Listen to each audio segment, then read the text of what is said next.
2025 সালের প্রথম 19 দিনে ঢাকার বিভিন্ন এলাকার রেললাইন থেকে 17টি মরদেহ উদ্ধার করেছে পুলিশ। কর্মকর্তারা বলছেন, এদের বেশিরভাগই ট্রেনে কাটা পড়ে মারা গেছেন। এদের অনেকেরই পরিচয় মেলেনি। এসব মরদেহ ময়নাতদন্ত করে মৃত্যুর কারণ খোঁজার চেষ্টা করছে পুলিশ। তবে বিশ্লেষকরা বলছেন, নিছক দুর্ঘটনা নাকি পরিকল্পিত হত্যার পর রেললাইনে মরদেহ ফেলে দেওয়া হয় তা খতিয়ে দেখা জরুরি। মোহন ইসলামের প্রতিবেদন। অঙ্কিতা মজুমদার তৃষা একটি বেসরকারি প্রতিষ্ঠানে চাকরি করতেন। আগ্রহ ছিল দেশের রেলখাত নিয়ে। বিভিন্ন অনিয়ম নিয়ে সরব ছিলেন ফেসবুকেও।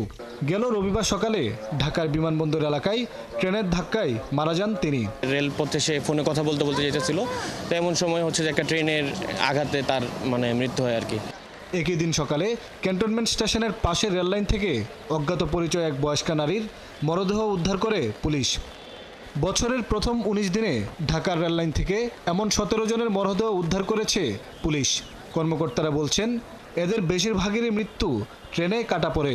এ পর্যন্ত আমরা 17টি লাশ উদ্ধার করেছি এবং যথাযথ আইনি প্রক্রিয়ার মাধ্যমে তাদের স্বজনদের হাতে হস্তান্তর করেছি। এই পর্যন্ত এটা পরিসংখ্যান আমাদের কাছে। উদ্ধার করা মরদেহের সুরাতাহাল প্রতিবেদন ও পরে ময়নাতদন্ত প্রতিবেদন দেখে মৃত্যুর কারণ জানার চেষ্টা করছে পুলিশ।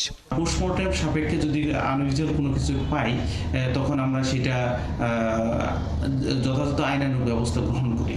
বিশেষজ্ঞরা বলছেন, দুর্ঘটনায় এদের মৃত্যু হয়েছে নাকি হত্যা করে ফেলে দেওয়া হয়েছে তা গুরুত্ব সহকারে তদন্ত করা উচিত। গোয়েন্দা সংস্থাগুলোকে তৎপর হওয়া প্রয়োজন। আসলে রেল লাইনকে পুঁজি করে কোনো অপরাধী চক্র কাউকে হত্যা করে রেল লাইনে ফেলে সেটি রেল দুর্ঘটনায় হত্যা হয়েছে বা মৃত্যু হয়েছে এই প্রসঙ্গের উপরে চাপিয়ে দেওয়ার যে বাস্তবতার যে নজির অথবা যে বাস্তবতা আমরা লক্ষ্য করছি, সেখান থেকে কিন্তু পরিত্রাণ প্রয়োজন।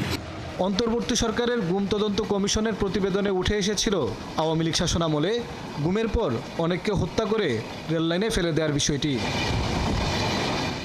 মোহন ইসলাম, ৭১, ঢাকা।